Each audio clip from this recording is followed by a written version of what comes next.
चलिए इस सेशन में हम टीसीएस कंटिन्यू करते हैं और सेक्शन वाइज डिस्कशन यहाँ पर सेक्शन 206 सी बेसिकली जो एप्लीकेबल सेक्शन है टीसीएस एप्लीकेबिलिटी के regarding profit and gains from the business of trading in alcoholic liquor, forest produce, scrap etcetera. तो जनरली जो टीसीएस की अगर मैं बात करूं बहुत लिमिटेड बिजनेसेस के केस में एप्लीकेबल होता है। तो अभी तक हमने देखा कि सेलर है वह बायर को कुछ स्पेसिफाइड गुड्स, स्पेसिफाइड सर्विसेज अगर सेल करता है तो ऐसे में वह सेल कंसीडरेशन तो रिसीव करेगा ही, प्लस टीसीएस भी कलेक्ट करेगा। और यह जो टीसीएस है सेलर के द्वारा गवर्नमेंट को डिपॉजिट कर दिया जाता है।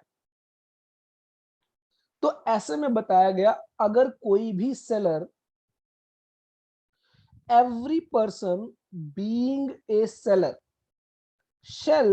at the time of debiting of the amount payable by the buyer to the account of the buyer or at the time of receipt of such amount from the said buyer in cash or by issue of a check, draft or by any other mode whichever is earlier, collect from the buyer of any goods of the nature specified in column number 2। तो कुछ goods basically यहां पर specify की गई है। A sum equal to the percentage specified in the corresponding entry in the column number 3 of the said table। और अलग अलग गुड्स के केस में अलग अलग टीसीएस रेट्स बताई गई है। तो सेलर क्या करेगा, वो टीसीएस कलेक्ट करेगा। तो अगर जो सेलर है उसने जो गुड्स सेल की है वो गुड्स हैं alcoholic liquor for human consumption, human consumption के लिए जो अल्कोहलिक लिकर है वो सेल की गई है टू दी बायर, तो कितना टीसीएस कलेक्ट किया जाएगा, 1%। तो मान लीजिए 10 लाख रुपीस की जो है अल्कोहलिक लिकर सेल की गई है तो उस पर 1% का टीसीएस दैट इज 10,000 रुपीस जो है वो रिसीव किया जाएगा बाय द सेलर। और सेलर उस 10,000 रुपीस को क्या करेगा, गवर्नमेंट को डिपॉजिट कर देगा। और बायर जो है उस टीसीएस का क्रेडिट लेगा at the time of filing of income tax return. Tendu leaves, तो जो टेंडू लीव्स होते हैं उस पर 5% का टीसीएस कलेक्ट किया जाएगा। Timber obtained for under a forest lease, एक फॉरेस्ट लीज के तहत जो टिम्बर ऑब्टेन की गई है, जो लकड़ी ऑब्टेन की गई है उसको अगर सेल किया गया है तो 2.5%, तो that is 2.5%। Timber obtained by any mode other than under a forest lease, forest lease के अलावा और किसी मोड से टिम्बर ऑब्टेन की गई है, जो लकड़ी है वो ऑब्टेन की गई है और उसकी सेल की गई है, तो ऐसे में 2.5% टीसीएस कलेक्ट किया जाएगा। Any other forest produce not being timber और टेंडू लीव्स, और किसी तरह का जो फॉरेस्ट प्रोड्यूस जो कि टिम्बर में कवर नहीं होता है, टेंडू लीव्स में कवर नहीं होता है, वो भी अगर सेल किया जाता है तो उस पर 2.5%, 2.5% का टीसीएस कलेक्ट किया जाएगा।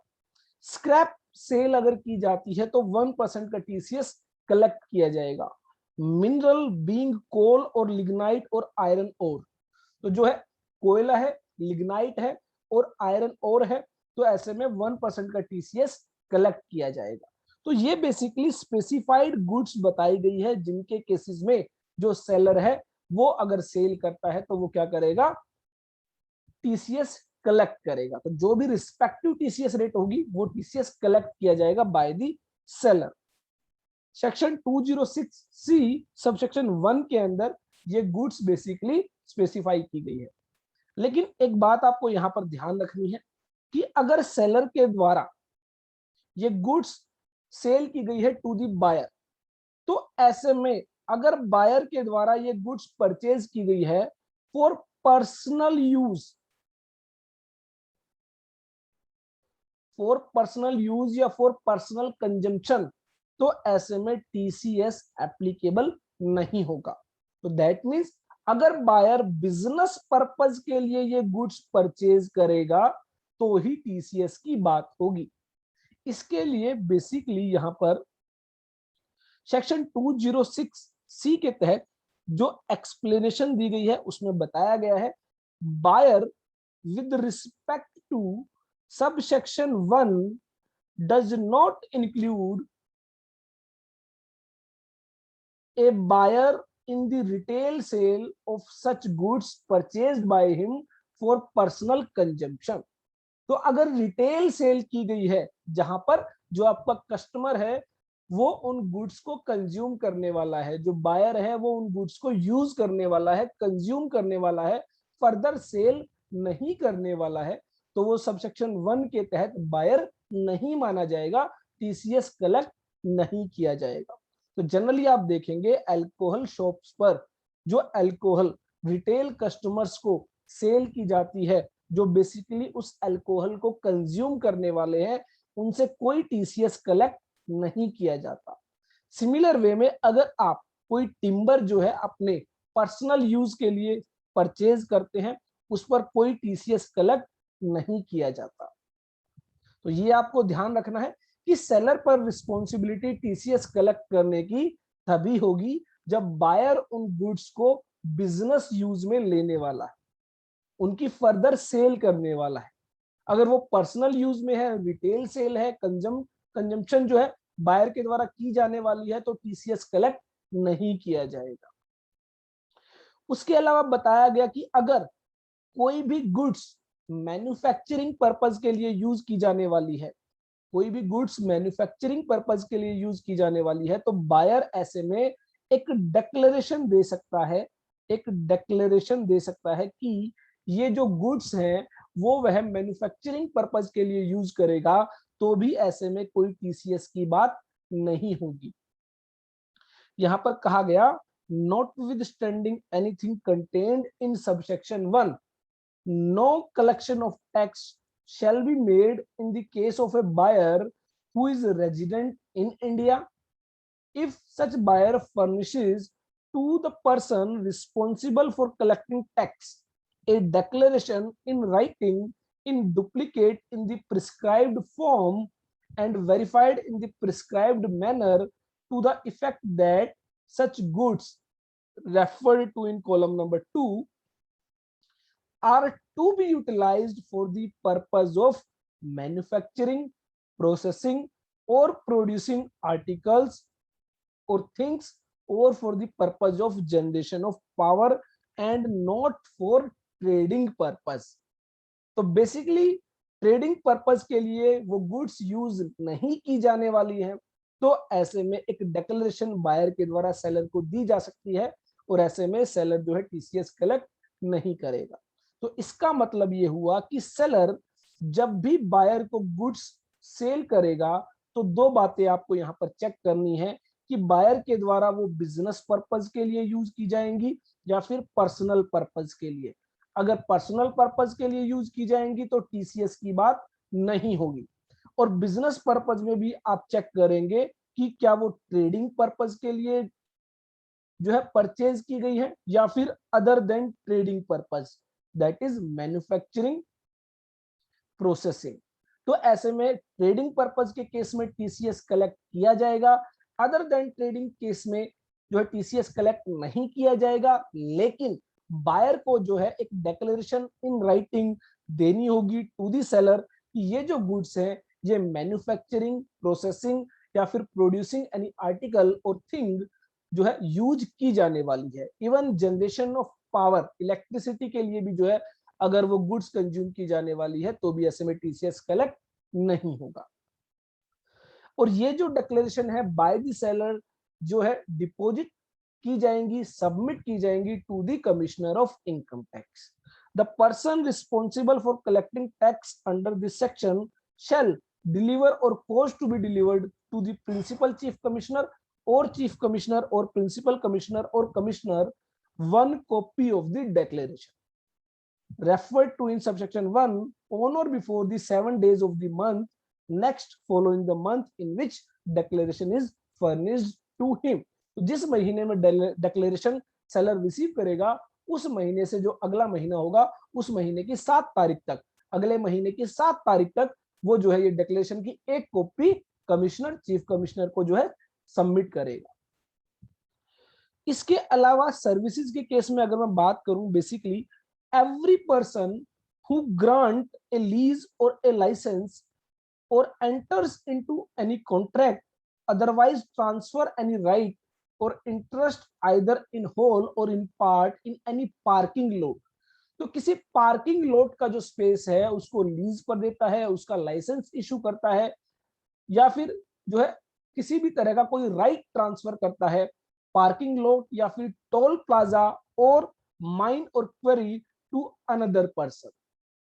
other than a public sector company for the use of such parking lot or toll plaza or mine on query for the purpose of business shall at the time of debiting of the amount payable by the licensee or lease to the account of the licensee or lease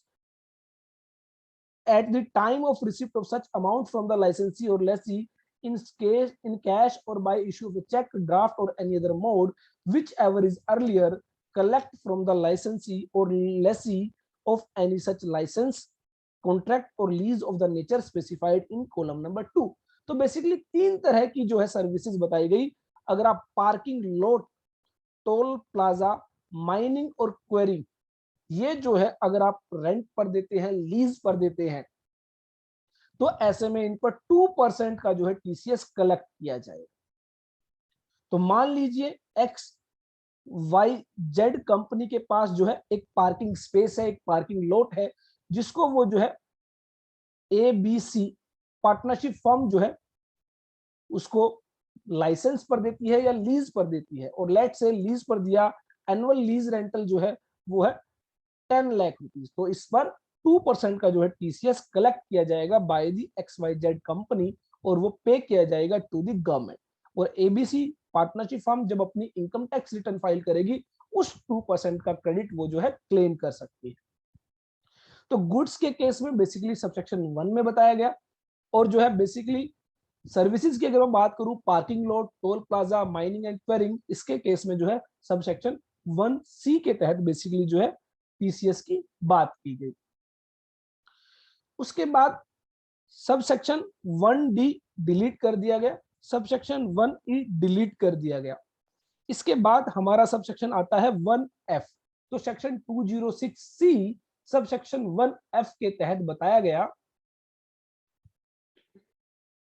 कोई भी seller motor vehicle cell करता है, motor vehicle cell करता है to the buyer, और motor vehicle की जो value है वो एक्सीड कर जाती है 10 लाख रुपीज से, तो ऐसे में टीसीएस कलेक्ट किया जाएगा एट द रेट ऑफ 1%। तो अगर बायर के द्वारा मान लीजिए जो है 10.5 लाख रुपीज की जो है कार जो है परचेज की गई है, तो उस पर ऐसे में 10,500 रुपए का जो है टीसीएस कलेक्ट किया जाएगा by the seller.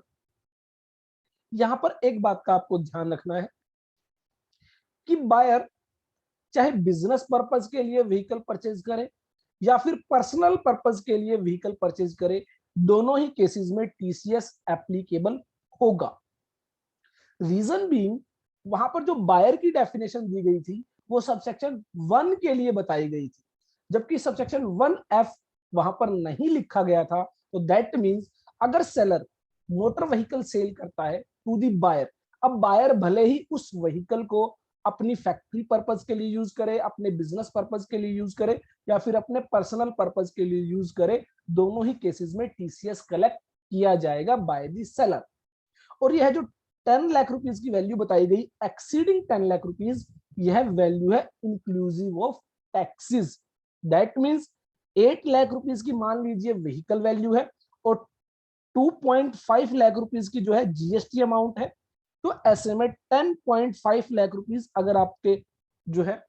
10 lakh rupees cross कर जाते हैं, तो ऐसे में इस वैल्यू पर जो है टीसीएस कलेक्ट किया जाएगा। That means TCS will be collected on the amount including GST.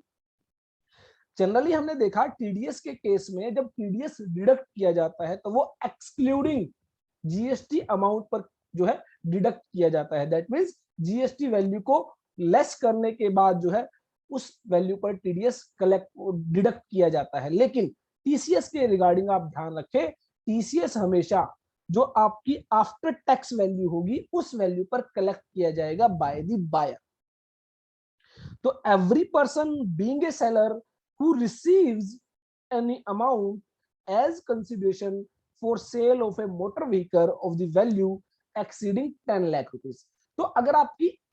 जो व्हीकल की वैल्यू है वो टैक्स अमाउंट इंक्लूड करने के बाद 10 लाख रुपीस को क्रॉस कर जाती है तो टीसीएस कलेक्ट किया जाएगा। और किस वैल्यू पर? Including tax amount. That means GST amount को इंक्लूड करने के बाद जो वैल्यू होगी उस वैल्यू पर टीसीएस कलेक्ट होगा। Shall at the time of receipt of such amount collect from the buyer a sum equal to 1% of the sale consideration as income tax. तो at the time of receipt जो है seller जो है TCS collect करे। उसके बाद subsection 1G, every person being an authorized dealer who receives an amount for remittance out of India from a buyer being a person remitting such amount of India under the liberalized remittance scheme, that is LRS of the Reserve Bank of India, being a seller of an overseas tour program package who receives any amount from a buyer being the person who purchased such package shall at the time of debiting the amount payable by the buyer or at the time of receipt of such amount from the said buyer by any mode whichever is earlier collect from the buyer a sum equal to 5% of such amount as income tax. तो दो closes यहां पर cover किए गए। पहले close के तहत बताया गया कि अंडर लिबरलाइज्ड रेमिटेंस स्कीम के तहत अगर कोई व्यक्ति आउट ऑफ इंडिया कोई जो है अमाउंट जो है सेंड करना चाहता है, कोई पैसा बाहर भेजना चाहता है, तो लिबरलाइज्ड रेमिटेंस स्कीम हमें अलाउ करती है कि कुछ लिमिट तक हम वो पैसा बाहर आउट ऑफ इंडिया भेज सकते हैं। तो अगर लिबरलाइज्ड रेमिटेंस स्कीम के तहत अगर आप कोई अमाउंट बाहर भेज रहे हैं, मान लीजिए आपके बच्चे जो है आउट ऑफ इंडिया एजुकेशन ले रहे हैं, वो जो है कोई एजुकेशन अंडर जो है आपका ग्रेजुएशन कंप्लीट कर रहे हैं या कोई एजुकेशन रिसीव कर रहे हैं और उसके लिए आप अपने बच्चों को जो है आउट ऑफ इंडिया कुछ फंड्स भेज रहे हैं, कुछ पैसा भेज रहे हैं, तो इसके लिए आप क्या करते हैं, ऑथराइज्ड डीलर के जरिए वो अमाउंट आप जो है आउट ऑफ इंडिया भेजते हैं। तो ऐसे में ऑथराइज्ड डीलर जो भी अमाउंट आपसे रिसीव करेगा उस पर 5% का टीसीएस कलेक्ट करेगा। सेम वे में अगर आप ओवरसीज टूर प्रोग्राम पैकेज कोई परचेज करते हैं, that means out of India आप घूमने जा रहे हैं, उसके लिए आपने कोई overseas tour programme package buy किया है, तो ऐसे में आप उस सेलर को जो पेमेंट करेंगे वो seller along with the consideration 5% का जो है टीसीएस आपसे कलेक्ट करेगा। तो बेसिकली गवर्नमेंट जो है इन मैकेनिज्म के तहत यह पता लगाना चाहती है कि कौन व्यक्ति है जो फॉरेन टूर ट्रेवलिंग पर खर्च कर रहा है, वो अपनी इनकम टैक्स रिटर्न के अंदर क्या इनकम डिक्लेयर कर रहा है, क्या इनकम टैक्स रिकॉर्ड जो रिटर्न है उसके अकॉर्डिंगली जो वो टूर कर रहा है, जो ट्रेवलिंग कर रहा है आउट ऑफ इंडिया, क्या वो जस्टिफाइबल है। वो इनकम टैक्स रिटर्न तो फाइल करता है 5 लाख रुपीज की और टूर पैकेज पर वो खर्च कर रहा है 10 लाख रुपीज, तो क्या ऐसे में ये जस्टिफाइबल है। तो इन सभी मैकेनिज्म के जरिए बेसिकली टैक्स इवेजन की जो कोशिश की जाती है उनको जो है पकड़ने की कोशिश की जाती है। तो इसी तरह बेसिकली कोई भी व्यक्ति अगर जो है overseas tour programme package buy करेगा तो ऐसे में सेलर उस पर क्या करेगा, 5% का टीसीएस कलेक्ट करेगा, गवर्नमेंट को पे करेगा। गवर्नमेंट को यह पता चलेगा कि कौन सा व्यक्ति आउट ऑफ इंडिया घूमने गया था और उस पर जो है 5% का टीसीएस ऑलरेडी गवर्नमेंट के पास रिसीव हो जाता है। और ऐसे में गवर्नमेंट देखती है कि उस व्यक्ति के द्वारा कितनी इनकम जो है इनकम टैक्स रिटर्न के अंदर डिक्लेयर की गई है, क्या वो अकॉर्डिंगली जस्टिफाइबल है। अगर जस्टिफाइबल है तो कोई दिक्कत नहीं है, लेकिन अगर जस्टिफाइबल नहीं है तो ऐसे में एक नोटिस इशू किया जा सकता है कि आप जो फॉरेन ट्रेवलिंग कर रहे हैं उसके लिए आपके पास जो है वो फंडिंग कहां से आई, वो पैसा आपके पास कहां से आया।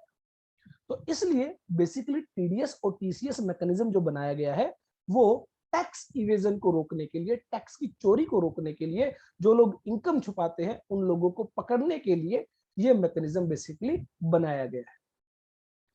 Provided that the authorised dealer shall not collect the sum if the amount or aggregate of the amounts being remitted by a buyer is less than 7 lakh rupees. तो अगर आप अपनी बच्चों के एजुकेशन के लिए 7 लाख रुपए से कम अमाउंट जो है बाहर भेज रहे हैं तो उस पर टीसीएस कलेक्ट नहीं किया जाएगा। लेकिन अगर आप 7 लाख रुपीस से ज्यादा की अमाउंट बाहर भेज रहे हैं तो ऐसे में ऑथोराइज्ड डीलर उस पर 5% का टीसीएस कलेक्ट करेगा। And is for a purpose other than the purpose of purchase of overseas tour program package, provided further that the sums of collected by the authorized dealer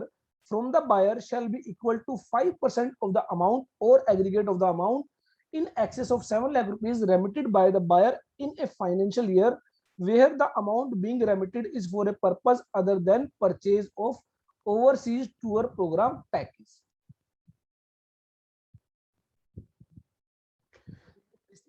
गया है कि अगर 7 लाख रुपए से ज्यादा की अमाउंट जो है वो आउट ऑफ इंडिया सेंड की जा रही है, रेमिट की जा रही है, तो ऐसे में जो अमाउंट 7 लाख रुपए से ज्यादा होगी उसी अमाउंट पर टीसीएस कलेक्ट किया जाएगा। तो मान लीजिए 9 लाख रुपीस की जो अमाउंट है वो रेमिट की जा रही है आउट ऑफ इंडिया, तो ऐसे में 2 लाख रुपीस पर ही टीसीएस कलेक्ट किया जाएगा। Provided also that the authorised dealer shall collect a sum equal to 1.5% of the amount or aggregate of the amounts in excess of 7 lakh rupees remitted by a buyer in a financial year if the amount being remitted out is as a loan obtained from any financial institution as defined in section 80E for the purpose of pursuing any education। तो कोई education loan आपने लिया है किसी financial institution से, उसके लिए आज जो है out of India amount remit कर रहे हैं, 7 लाख रुपीस तक कोई टीसीएस कलेक्ट नहीं होगा, लेकिन 7 लाख रुपीस से ज्यादा की अगर अमाउंट है तो 1.5% का टीसीएस कलेक्ट किया जाएगा बाय द ऑथोराइज्ड डीलर। लेकिन जो कंडीशन है, कंडीशन ये है कि फाइनेंशियल इंस्टीट्यूशन जो सेक्शन 80E में डिफाइन है उनसे अगर आपने कोई लोन लिया है और उसके लिए यह जो अमाउंट है रेमिट की जा रही है। Provided also that the authorised dealer shall not collect the sum on an amount in respect of which the sum has been collected by the seller। तो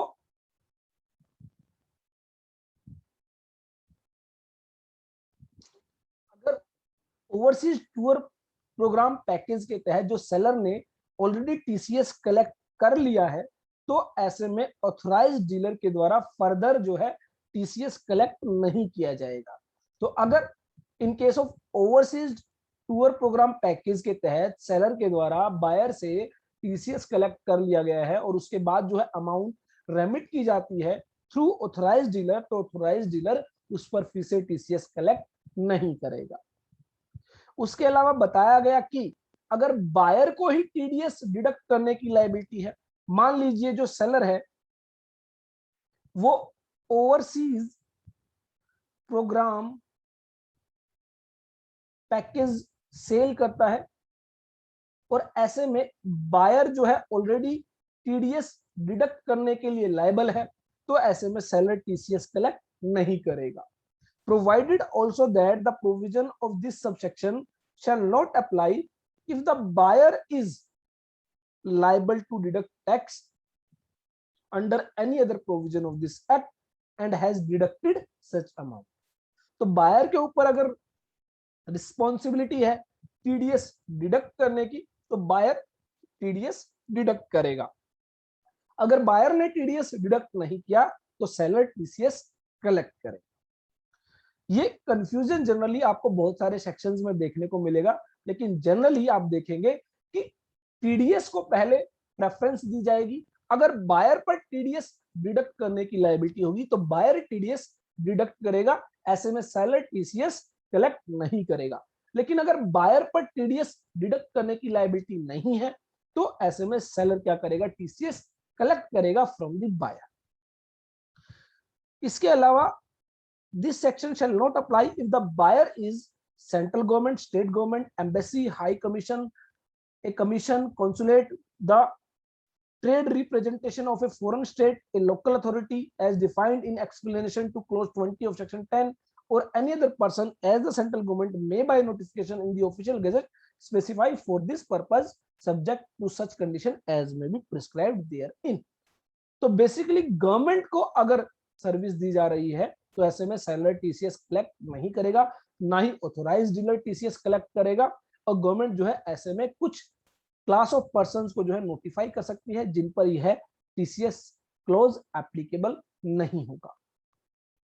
ऑथोराइज्ड डीलर के लिए बताया गया, authorised dealer means a person authorised by Reserve Bank of India under subsection 1 of section 10 of the Foreign Exchange Management Act 1999 to deal in foreign exchange or foreign security। तो generally आप क्या करते हैं, out of India जो आप पैसा remit करते हैं, जो आप अमाउंट रेमिट करते हैं, वो यहाँ पर तो आप ऑथोराइज्ड डीलर को इन रुपीज आप पे करते हैं, और ऑथोराइज्ड डीलर फर्दर आगे उसको जो है इन दी जो भी उस देश की कंट्री है, मान लीजिए आप यूएस से पेमेंट कर रहे हैं तो जो ऑथोराइज्ड डीलर होगा वो डॉलर्स की फॉर्म में जो है उस कंट्री में पेमेंट करता है। Overseas tour program package means any tour package which offer visit to a country or countries or territories outside India and include expenses for travel, hotel stay, boarding or lodging or any other expenditure of similar nature or in relation to thereto।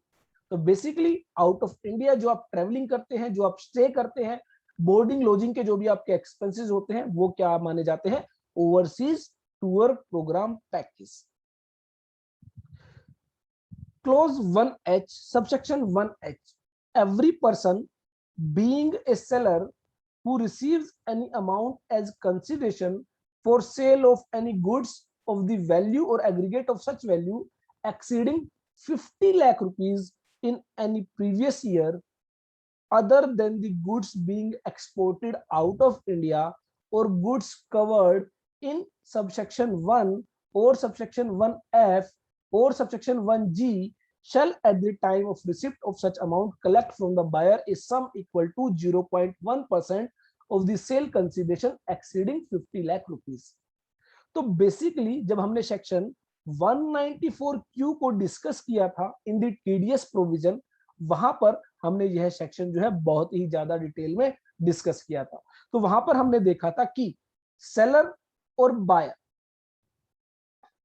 Buyer पर section 194Q apply किया गया, section पर seller पर 206C सब close 1H apply किया गया। तो हमने देखा पहले बायर सेक्शन 194Q में टीडीएस डिडक्ट करेगा। अगर बायर पर 194Q एप्लीकेबल नहीं होता है तो हम चेक करेंगे सेलर पर 206C क्लोज 1H एप्लीकेबल होता है या नहीं। अगर बायर पर 194Q एप्लीकेबल नहीं है और सेलर पर 206C क्लोज 1H एप्लीकेबल होता है तो सेलर टीसीएस कलेक्ट करेगा। लेकिन अगर बायर पर 194Q एप्लीकेबल होता है तो बायर टीडीएस डिडक्ट करेगा, सेलर टीसीएस कलेक्ट नहीं करेगा। ये बात आपको हमेशा ध्यान रखनी है कि पहले प्रेफरेंस जो दी गई है वो टीडीएस को दी गई है, उसके बाद टीसीएस की बात की गई है। और इसके रिगार्डिंग हमने देखा 50 लाख रुपए से ज्यादा की जो अमाउंट होगी उस पर सेलर के द्वारा टीसीएस कलेक्ट किया जाएगा। कितना? 0.1%। 50 लाख से ज्यादा कंसीडरेशन अगर होगा तो उस एक्सेस कंसीडरेशन पर, मान लीजिए 70 लाख रुपीस की गुड्स सेल की गई है तो 20 लाख रुपीस की गुड्स पर 0.1% का टीसीएस कलेक्ट किया जाएगा। टीसीएस मैंने आपको बताया including of taxes, GST amount को इंक्लूड करते हुए टीसीएस कलेक्ट किया जाएगा। सेक्शन 194 जो 206C 1H में एक बात का आपको और ध्यान रखना है, जो सेक्शन 206C 1H अप्लाई होता है वो अप्लाई होता है at the time of receipt. जब आप अमाउंट रिसीव करेंगे तब आप टीसीएस कलेक्ट करेंगे। जनरली जो लोग क्या करते हैं, वो इनवॉइस इशू करते हुए ही जो है टीसीएस कलेक्ट कर लेते हैं, जो कि एज पर लॉ गलत प्रैक्टिस है, लेकिन बहुत सारे लोग ऐसा करते हैं। लॉ के अकॉर्डिंग सेक्शन 206C(1)(h) के अकॉर्डिंग जब आप अमाउंट रिसीव करेंगे तब आप टीसीएस कलेक्ट करेंगे। फॉर एग्जांपल, आपने जो है पूरे साल भर में 80 लाख रुपीस की जो है गुड्स सेल की गई है, लेकिन उस फाइनेंशियल ईयर में आपने सिर्फ 40 लाख रुपीस की अमाउंट रिसीव की है, तो ऐसे में टीसीएस कलेक्ट नहीं किया जाएगा, क्योंकि रिसिप्ट की बात की गई है। When you receive, every person being a seller who receives any amount as consideration for sale of any goods of the value or aggregate of value exceeding rupees 50 lakh in a financial year, एक साल में 50 लाख रुपए से ज्यादा की value आप किसी एक व्यक्ति को गुड्स सेल करते हैं, तो ऐसे में आप टीसीएस कलेक्ट करेंगे 0.1%। provided that if the buyer has not provided the permanent account number, Aadhaar number to the seller, then the provision of clause 2 of subsection 1 of section 206(c) shall be read as if the words 5%, the word 1% had been substituted। तो हम देखेंगे section 206(c) जिसमें आपको बताया गया है, अगर आप पेन नंबर, जो बायर है वो सेलर को पेन नंबर कोट नहीं करता है, तो ऐसे में 5% का टीसीएस कलेक्ट किया जाएगा। लेकिन जहां पर सेक्शन 206(c)(1)(h) क्लोज एप्लीकेबल होगा, वहां पर 5% की जगह 1% का टीसीएस कलेक्ट किया जाएगा। तो सेक्शन 206(c)(1)(h) में जो नॉर्मल टीसीएस रेट बताया गया है वो 0.1% है, लेकिन अगर बायर सेलर को अपना परमानेंट अकाउंट नंबर कोट नहीं करता है, तो ऐसे में 1% का टीसीएस कलेक्ट किया जाएगा। Provided further that the provision of this subsection shall not apply if the buyer is liable to deduct TDS under any other provision of this act on the goods purchased by him from the seller and has deducted such amount। तो ये अभी अभी हमने discuss किया, अगर buyer पर TDS deduct करने की लाइबिलिटी है तो सेलर टीसीएस कलेक्ट नहीं करेगा। बायर किसे बताया गया? बायर बताया गया प्रीसीडिंग फाइनेंशियल ईयर में जिसकी भी टर्नओवर 10 करोड़ रुपए से ज्यादा होगी, उसी केस में, सेलर के केस में बताया गया जिसकी भी टर्नओवर पिछले फाइनेंशियल ईयर में, प्रीसीडिंग फाइनेंशियल ईयर में 10 करोड़ रुपए से ज्यादा होगी, उसी केस में सेलर पर टीसीएस कलेक्ट करने की लायबिलिटी होगी। Seller means a person whose total sale, gross receipts, turnover from the business carried on by him exceeding 10 crore rupees during the financial year immediately preceding the financial year in which the sale of goods is carried out, not being a person as the central government may by notification in the official gazette specify for this purpose subject to such conditions as may be specified। तो seller पर भी TCS collect करने की liability वही होगी जहां पर seller की जो टर्नओवर है प्रीसीडिंग फाइनेंशियल ईयर में 10 करोड़ रुपए से ज्यादा है। अगर प्रीसीडिंग फाइनेंशियल ईयर में टर्नओवर 10 करोड़ या उससे कम है, तो ऐसे में section 206(c) close 1(h) seller पर एप्लीकेबल नहीं होगा। बताया गया बायर के अंदर किन किन व्यक्तियों को इंक्लूड नहीं किया जाएगा। Buyer does not include central government, state government, embassy, high commission, consulate and the trade representation of a foreign state, a local authority defined in explanation clause 20 of section 10, or a person importing goods into India or any other person as the central government may by notification in the official gazette specify for this purpose। तो इन व्यक्तियों को buyer नहीं माना जाएगा। That means भले ही जो seller पर section 206(c) close 1(h) applicable होता हो, लेकिन अगर बायर जो है वो इन व्यक्तियों में कवर होते हैं तो कोई टीसीएस कलेक्ट नहीं किया जाएगा। इसके रिगार्डिंग हम ऑलरेडी 194Q के साथ काफी सारा डिस्कशन कर चुके हैं, फिर भी एक बार यहाँ पर डिस्कशन करना जरूरी था। सेलर के केस में आपको हमेशा याद रखना है कि पहले बायर अगर टीडीएस डिडक्ट करने के लिए लायबल है तो बायर टीडीएस डिडक्ट करेगा, सेलर टीसीएस कलेक्ट नहीं करेगा। लेकिन अगर बायर लायबल नहीं है टीडीएस डिडक्ट करने के लिए, तो सेलर चेक करेगा, अगर उसकी प्रीसीडिंग फाइनेंशियल ईयर में टर्नओवर 10 करोड़ रुपए से ज्यादा है तो वो करंट फाइनेंशियल ईयर में 50 लाख रुपए से ज्यादा की अमाउंट अगर वो रिसीव करता है for the sale of any goods, तो in that situation he will collect TCS at the rate of 0.1%।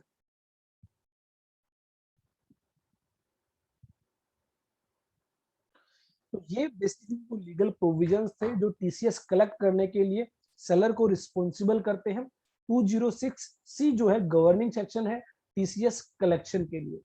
तो आपको भी ध्यान रखना है, बीइंग ए सेलर, अगर आप स्पेसिफाइड गुड्स की सेल करते हैं जो कि सबसेक्शन 1 के तहत बताई गई है, तो ऐसे में जो गुड्स पर जो स्पेसिफिक टीसीएस रेट बताई गई है, उन रेट्स के अकॉर्डिंग जो है आप टीसीएस कलेक्ट करेंगे। सब सेक्शन 1C के तहत बेसिकली बताया गया है, अगर आप पार्किंग लॉट,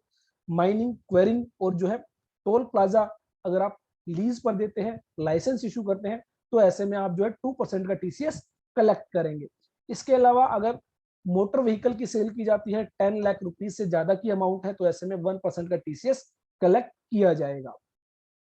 उसके अलावा अगर लिबरलाइज्ड स्कीम के तहत आप ऑथराइज डीलर को 7 लाख रुपए से ज्यादा की अमाउंट की पेमेंट करते हैं, तो 5% का टीसीएस कलेक्ट किया जाएगा बाय द ऑथराइज डीलर। अगर आप overseas tour programme package purchase करते हैं और ऐसे में सेलर को आप जो भी पेमेंट करेंगे, सेलर उस पर 5% का टीसीएस कलेक्ट करता है। इसके अलावा सबसेक्शन 1H के तहत हमने डिस्कस किया कि कोई भी सेलर अगर किसी भी व्यक्ति को गुड्स सेल करता है, 50 लाख रुपए से ज्यादा की अमाउंट रिसीव करता है ड्यूरिंग ए फाइनेंशियल ईयर और प्रीसीडिंग फाइनेंशियल ईयर में टर्नओवर 10 करोड़ रुपए से ज्यादा है, तो ऐसे में टीसीएस कलेक्ट किया जाएगा eight the rate of 0.1% on the amount exceeding ₹50 lakh.